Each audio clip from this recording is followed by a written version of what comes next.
감사합니다. 우리 기도하시고 말씀 받겠습니다.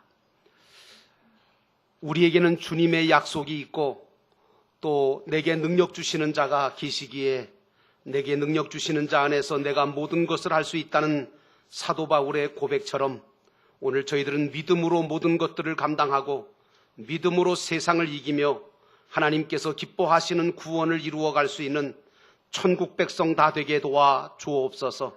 오늘도 이 한 시간에 하나님 앞에 온 마음과 뜻과 정성을 모두어 시간과 물질과 모든 것을 들여 하나님 앞에 예배하는 믿음의 성도들 한 분 한 분을 우리 주님이 붙드시고 축복하시고 저들의 삶이 하나님으로 인하여 복된 삶 되도록 변화받게 하옵시기를 원합니다. 하나님의 말씀을 듣게 하시고 먹게 하시고 이 하늘의 양식을 먹음으로 하나님 사람이 떡으로만 살 것이 아니라 하나님의 입에서 나오는 말씀으로 살 것이니라고 하는 그 말씀이 그대로 임하게 하셔서 하나님의 말씀이 능력이 되고 하나님의 말씀이 지혜가 되고 하나님의 말씀이 길이 되고 생명이 되는 놀라운 역사가 일어나도록 성령께서 말씀 듣는 우리 모두에게 은혜 베풀어 주시기를 예수님의 이름으로 간절히 기도하옵나이다. 아멘. 따라합시다. 오직 예수님, 예수님을 사랑합시다. 아멘. 무더운 여름에도 불구하고 믿음으로 주님 앞에 나와 이렇게 예배하시는 여러분 모두에게 우리 주 예수 그리스도가 주시는 은혜와 평강이 차고 넘치시기를 주의 이름으로 축원합니다. 오늘 말씀의 제목은요, 예수님을 넘겨준 결과라고 하는 제목으로 여러분과 은혜를 나누기를 원합니다. 아시는 것처럼 가룟 유다는 예수님을 은 30에 팔았습니다. 그래서 예수님은 능력이 없으신 것은 아니지만 하나님의 뜻대로 로마 군병들에게 잡히시고 결박을 당하시고 온갖 수모를 당하신 후에 총독 빌라도에게 넘겨지게 되셨습니다. 유대인들은 자기들에게는 사람을 죽일 권세가 없고 법이 없으니까 빌라도한테 넘겨서 총독 빌라도로 하여금 로마의 법을 이용해서 예수님을 십자가에 처형받도록 만들려고 했던 겁니다. 예수님은 새벽에 겟세마네 동산에서 땀방울이 핏방울 되듯이 기도하셨는데 오늘 대제사장들과 장로들은 새벽에 모여서 예수님을 죽이기 위한 의논을 마쳤다, 그런 얘기입니다. 우리는 내가 지금 하고 있는 일들이, 우리가 지금 하고 있는 일들이 나의 남은 인생을 결정한다는 사실을 알아야 됩니다. 여러분들이 현재 어떤 일을 하느냐에 따라서 여러분의 영원한 미래를 결정하는 일이 된다는 사실도 여러분들은 깨달으셔서 지혜로운 인생을 사시기를 주의 이름으로 축원합니다. 오늘 본문의 말씀으로 돌아가면 첫 번째로 우리가 빌라도의 불법 재판을 살펴볼 수가 있습니다. 2절에 보니까 결박하여 끌고 가서 총독 빌라도에게 넘겨주니라 라고 하는 말씀이 나옵니다. 사실 빌라도는요, 개인적으로 예수님에 대해서 마음으로나 미움이나 감정이 전혀 없었습니다. 그런데 유대 종교 지도자들과 군중들이 빌라도에게 말하기를 당신이 예수를 십자가에 죽이지 않으면 자신들이 로마 황제에게 당신이 충성하지 않는다고 고발하겠다고 위협하는 바람에 불법 재판을 하게 된 거죠. 대제사장 안나스가 예수님께 핵심적인 종교적인 재판을 하면서 질문을 던졌습니다. 뭐라고 던졌느냐? 네가 정말 그리스도냐? 하나님이 이 땅 위에 죄를 사하시기 위해서 또한 인간을 구원하기 위해 보낸 그 메시아, 그 그리스도냐? 질문했을 때 이 질문에 예수님은 네 말이 옳도다. 내가 그리스도고 하나님의 아들이고 죽음에서 다시 살아나 하늘에 올라 훗날 재림할 자라고 하는 사실에 대해서 분명하게 밝히셨습니다. 그러자 그들은 예수님을 신성모독했다고 죽일 자로 정죄하고 다시금 빌라도한테 보내면서 빌라도에게 또 협박합니다. 당신이 이런 자를 십자가에 처형을 내리지 않는다면 우리는 가이사 로마 황제한테 빌라도가 무성의하고 무책임하고 충성하지 않는 그런 총독이라고 일러 바치겠다고 위협을 하는 겁니다. 그러나 사랑하는 성도 여러분, 저는 여러분들과 제가 어떤 일이 있어도 예수님을 불의에 넘겨주면 안 된다고 믿습니다. 한편 빌라도의 아내, 그 빌라도의 총독 빌라도의 아내는 재판 전날에 이상한 꿈을 꾸고 예수님이 죄가 없으신 분이시고 예수님을 죽이면 훗날 불행이 찾아올 것 같은 그런 느낌을 받아서 예수님의 일에 당신은 절대로 상관하지 마시고 과한 처방도 내리지 말 것을 부탁을 했습니다. 성령의 간접적인 역사였지요. 그러나 빌라도는 개인적으로는 예수님을 정죄할 게 없음을 뻔히 알면서도 정치적으로 자기 입장이 불리해진 것을 느끼자 내가 왜 예수라고 하는 사람, 그 사람 때문에 내가 왜 불이익을 당해야 되느냐?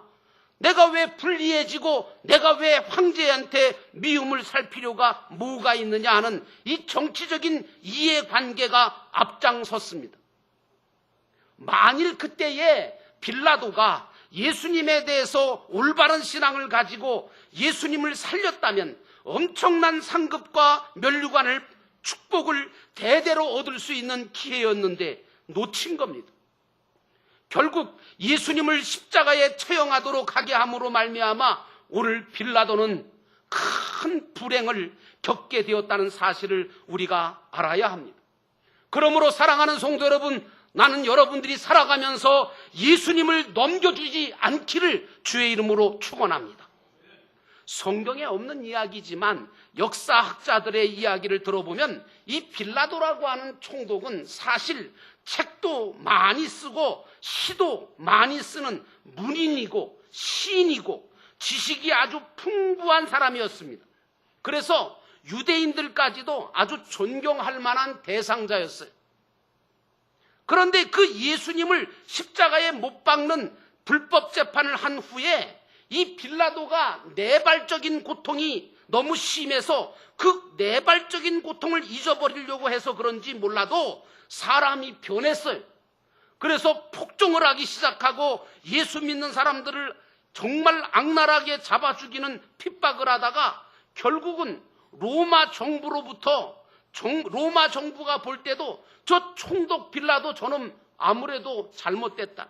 이제는 더 이상 저걸 놔두면 로마 나라까지도 별로 피해를 주지 도움이 안 되겠다고 판단을 한 거예요. 그래서 10년 후에 빌라도 총독을 파면을 시킵니다. 그 후에 빌라도는 자기 성질에 못 이겨 스스로 자살을 하고 말았습니다. 여러분, 예수님을 팔거나 예수님을 넘기거나 예수님을 정죄하고 예수님을 죽인 자들의 최후를 보면 하나같이 비참해지는 것을 우리가 발견할 수 있습니다. 오늘날도 그렇습니다. 예수님을 비방하고 십자가에 다시 못 박거나 예수님의 몸된 교회를 공격하거나 비난하는 사람은 점점 더 강팍해집니다. 이상하게 강팍해집니다. 그리고 그 인생이 비참한 결과를 맞게 된다는 역사적인 사실들을 우리가 볼 줄 알아야 됩니다. 결국 예수님을 넘겨주고 불법으로 십자가에 죽게 만든 유대인들과 이스라엘 나라가 어떻게 됐습니까? 망해버렸습니다. 예루살렘 성전은 돌 위에 돌 하나도 남기지 않고 다 무너져 버렸고 지금도 예루살렘 성벽은 무너져서 얼마밖에는 남지 않아 거기에 통곡의 벽이 생겨서 거기서 유대인들이 계속 머리를 박고 통곡하고 있지 않습니까? 그리고 후손들은 1000년 넘게 나라 없이 정말 오랜 세월 동안 유리방황하다가 디아스포라가 돼서 겨우 독립은 했지만 지금도 계속해서 전쟁의 위협 속에 불안과 공포 속에 떨며 살아가고 있는 것이 그게 바로 이스라엘의 현실입니다. 그러므로 사랑하는 성도 여러분, 저와 여러분 어떤 경우에도 우리 예수님을 넘겨주지 않는 믿음의 성도가 되기를 주의 이름으로 축원합니다. 두 번째로 가룟 유다의 뉘우침에 대한 이야기입니다. 3절과 4절에 보니까 그때에 예수를 판 유다가 그의 정죄됨을 보고 스스로 뉘우쳐 그 은 30을 대제사장들과 장로들에게 도로 갖다 주며 이르되 내가 무죄한 피를 팔고 죄를 범하였도다 하니 라고 하는 말씀이 나옵니다. 오늘 가룟 유다는요, 자기 스스로 뉘우쳤어요. 잘한 것 같잖아요, 그죠? 그래도 인간이 그래도 된 것 같지 않아요? 오늘 가룟 유다는 스스로 뉘우쳤어요. 그런데 여러분 아십니까? 이건 회개가 아니에요. 후회예요. 뉘우침이에요. 인간은 마음의 뉘우침으로 후회는 할 수 있지만 진정한 회개는 인간이 하는 게 아닙니다. 진정한 기독교에 말하는 회개라고 하는 것은 보혜사 성령님이 도와주셔야만 회개할 수 있고 변화할 수 있고 거듭나고 새롭게 될 수 있다는 사실을 여러분 깨달으시기를 주의 이름으로 축원합니다. 그러므로 믿음을 선물로 받은 자만이 회개할 수 있는 게 은혜고 그게 바로 축복입니다. 안 믿는 사람들이 들으면 좀 기분 나쁠지 몰라도요, 안 믿는 분들은요, 죄송한데 믿고 싶어도 못 믿어요. 회개하고 싶어도 못해요. 믿고 회개하는 것은 하나님의 특별한 은혜가 있기 때문에 가능한 거예요. 교회 와서 내가 예수를 믿어야 되겠다고 하는 마음이 생겼다. 그거는 복 받은 거죠. 회개할 마음이 생겼다. 이거 아무나 받는 은혜가 아닙니다. 어떤 새가족은 교회 와서 처음 교회 왔고 처음 예배당에 와서 처음 예배를 드리는데 찬송 들으면서 눈물이 주르륵 나고 기도하면서 말씀 들으면서 왠지 마음속에 정말 통곡이 일어나고 하나님의 은혜를 몰랐다는 것 때문에 또 하나님의 은혜를 받았다는 것 때문에 감격해서 눈물 흘리는 그런 경우가 있는데 그거는 특별한 은혜입니다. 제가 그런 분들한테는 당신은 하나님께서 분명히 택하시고 부르신 사람입니다 라고 하는 이야기를 해줍니다. 사랑하는 성도 여러분, 그러므로 회개는 은혜와 축복을 받는 길이라는 사실을 발견하시기를 주의 이름으로 축원합니다. 오늘 뉘우치고 예수님을 판 은 30을 성전 안에다가 던져놓고 가룟 유다가 어떻게 했습니까? 돌아가서 스스로 목매어 죽었다고 했습니다. 여러분, 자살은 하나님이 주신 기회를 믿음으로 잘 감당하지 못해서 오는 경우가 많고요. 요즘은 정신적인 질병 때문에 오기도 합니다. 그러니까 우리는 믿음을 잘 지켜야 되고 건강도 잘 관리해서 또한 특별히 하나님 앞에 회개하면서 살면 하나님께서 지키시고 보호하시고 그리고 돌보실 줄로 믿습니다. 우리 기독교인들은 하나님이 주신 생명과 인생을 믿음을 가지고 잘 살아내야 돼요. 살아낸다는 말씀을 기억하시기 바랍니다. 살고 싶어서 사는 게 아니에요. 살아내는 거예요. 끝까지 주님이 나를 부르셨다고 하는 소명감을 잃지 아니하고 내게 주신 사명을 깨닫고 끝까지 감당하며 열심히 살아야 되는 것이 이게 기독교인들의 본분인 줄로 믿습니다.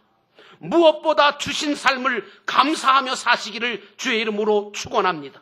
그리고 회개함을 가지고 살면 하나님께서 계속해서 여러분에게 은혜를 주실 줄로 믿습니다. 그러므로 감사와 회개는 은혜와 축복을 받는 길이라는 사실입니다. 사실 자살은 믿지 아니함으로 오는 결과일 때가 많아요. 하나님을 믿고 저 천국이 있음을 믿는 사람은 그럴 이유가 전혀 없는 거죠. 우리는 예수 그리스도를 믿어서 영원히 죽지 않는 부활신앙을 가진 자들인 줄로 믿습니다. 오늘 가룟 유다는 예수를 믿지를 않았어요. 주님이 자신을 왜 부르셨는지도 모르고 자신이 무엇을 해야 할지 인생인지를 잘 몰라서 예수님만 이용하려고 했지, 욕심을 내서 예수님을 팔아버림으로 뒤늦게 후회했지만 결국은 죽음에 이르게 되고 말았습니다. 사랑하는 성도 여러분, 나는 여러분들이 후회하는 인생이 아니라 회개하는 믿음의 사람이 돼서 하나님의 은혜와 축복을 받는 믿음의 길을 걸어가시기를 주의 이름으로 축원합니다. 마지막 세 번째로 핏값으로 만들어진 공동묘지에 대한 이야기입니다. 6절로 7절에 보니까 대제사장들이 그 은을 거두며 이르되 이것은 핏값이라 성전고에 넣어둠이 옳지 않다 하고 의논한 후 이것을 토기장의 밭을 사서 나그네의 묘지를 삼았으니 라고 말씀하고 있습니다. 여러분, 후회하고 뉘우치다가 보면, 뉘우치고 후회만 하다가 보면 고통당하고 죽게 됩니다. 그러나 믿음을 가지고 회개하면 살게 되는 줄로 믿습니다. 영광스러워지고 더 크게 되어지고 더 놀라운 변화를 입게 된다는 사실을 여러분 놓치지 않기를 주의 이름으로 축원합니다. 오늘 가룟 유다가 성전에 던진 돈은 성전고에 들어가지도 못했습니다. 왜? 부정한 핏값이라고 해서 다르게 쓰여지게 되지 않았습니까? 하나님께 드리는 헌금은 남에게 피해를 주고 남을 해함으로 부정하게 번 핏값으로 드리는 것은 아닙니다. 하나님은 주신 일에 충실하게 해서 준비한 거룩한 예물, 그리고 하나님이 허락하신 그 모든 복된 예물들을 믿음과 감사함으로 가지고 드린 예물을 기뻐 받으시는 줄로 믿습니다. 그러므로 사랑하는 성도 여러분, 나는 여러분에게 주어진 인생을 보람있고 가치 있게 살아내시기를 주의 이름으로 축원합니다. 오늘 인생은 하늘나라에서부터 와서 하늘나라로 가야지 되는 인생이, 그게 돌아가야 되는 게 우리 인생입니다. 그런데 하늘나라에서부터 와서 하늘나라로 가야 될 인생이 공동묘지에 묻히는 인생이 되면 안 된다는 말씀입니다. 우리 믿는 자는 죽어도 살겠고 영원히 죽지 아니하라고 하는 말씀처럼 하나님 나라에 들어가야지 무덤을 만들 필요가 없어요. 기독교인은요, 무엇을 세상에 남기려고 하지도 말아야 돼요. 뭘 남겨요? 남길 게 또 뭐가 있다고. 남기지 말고 다 쓰고 가세요. 하나님의 영광을 위해서. 기독교인은 무엇을 세상에 남기려고 하지 말아야 돼요. 땅에 둘 필요가 하나도 없어요. 다 썩습니다. 다 없어집니다. 다만 믿음의 후손이나, 나는 여러분들이 다만 믿음의 후손이나 형제 자매들이나 여러분 주변에 있는 모든 사람들의 마음속에 좋은 기억으로 남아있는 자가 되기를 주의 이름으로 축원합니다. 그래서 천국의 모형인 교회만 오면 그 장로님이 예배드리던 모습이 떠오르고, 그 권사님이 기도하던 모습이 떠오르고, 그 찬송 잘하던 그 아무개 집사의 찬송 소리가 들리고, 정말 몸을 바쳐서 순수하게 믿음으로 봉사했던 그 권사님, 그 집사님 생각이 나서 정말 다시 한번 그 모습 때문에 나도 감동을 받고 나도 그렇게 살아야겠다고 하는 놀라운 교훈을 받는 그런 믿음의 삶을 사시기를 주의 이름으로 축원합니다. 그러므로 사랑하는 성도 여러분, 나는 여러분에게 주어진 인생을 보람있게 가치 있게 살아내기를 주의 이름으로 축원합니다. 대제사장들은 가룟 유다가 성전에 드린 헌금이 성전고에 넣는 것이 옳지 않다고 의논한 후에 그것을 가지고 토기장의 밭을 사서 나그네의 묘지를 삼았다고 했습니다. 결코 자기들끼리 손을 대거나 나눠 갖거나 쓰지 않았어요. 어딜 하나님께 드린 헌금을 그렇게 씁니까? 결국은 가룟 유다가 드린 헌금은 성전 헌금께에는 들어갈 수 없는 거룩한 돈도 헌금도 안 되었지만, 그러나 토기장의 밭을 사서 나그네들의 묘지를 만들어 주자 해서 오늘날 공동묘지가 만들어지게 된 겁니다. 여러분, 토기장의 밭이라고 하는 것에 대해서도 여러분이 좀 이해를 하셔야 되는데, 토기장의 밭이라고 하는 것은 뭐냐 하면, 토기장이가 이 도기를 만드는 사람들 아닙니까? 항아리를 만들고 그릇을 만드는 사람인데, 이 토기장이들이 밭을 하나 사가지고 좋은 흙을 전부 다 퍼서 전부 다 그걸 만드는 데 써요. 그럼 이 토기장의 밭은 뭐냐 하면, 좋은 흙이라는 흙은 다 파서 쓰고 진짜 쓸모없는 흙만 있는 땅이에요, 이게. 그래서 아주 싸거든요. 그래서 은 30으로 그 땅을 사서 나그네들의 묘비를 삼았다는 얘기입니다. 여러분, 오늘 우리 인생이 공동묘지에 묻혀버리는 인생이 되면 안 됩니다. 예수를 믿고 구원받고 변화받고 새롭게 됨으로 새 사람이 되어서 하나님의 말씀을 따라 인생을 살아내심으로 인하여 이 땅 위에서도 여러분의 인생은 의미 있고 가치 있는 인생이 되기를 원하고, 또한 천국에서도 큰 상급과 면류관을 받는 우리 주님께로부터 잘했다 칭찬받고 갑절로 부여받는 하늘의 부여자, 하늘의 부광자가 다 되시기를 주의 이름으로 축원합니다. 기도하겠습니다. 하나님, 오늘도 우리 모두가 가룟 유다에 대한 이야기를 들었습니다. 예수님을 넘겨주었던 불법 재판했던 빌라도 비참해졌습니다. 빌라도에게 예수님을 넘겨주었던 유대인들, 이스라엘 백성들 아직까지도 고통당하고 있습니다. 가룟 유다는 말할 것도 없이 비참한 최후를 맞이했습니다. 하나님 오늘 우리의 인생은 어찌해야 합니까? 오늘 우리는 예수님을 놓치지 않기를 원합니다. 예수님을 사랑하고 예수님을 위해서 살기 원합니다. 주님 붙들고 주님이 말씀하시는 대로 이루어가는 복된 삶 살게 하옵소서. 우리 인생이 결코 헛되지 않게 하시고 우리 인생이 보람있고 가치 있는 인생 되기를 원합니다. 하나님 아버지 앞에 영광 돌리는 인생 되게 하옵소서. 이 제목을 가지고 우리 잠깐 동안 하나님 앞에 기도합니다. 사랑과 은혜가 충만하신 하나님,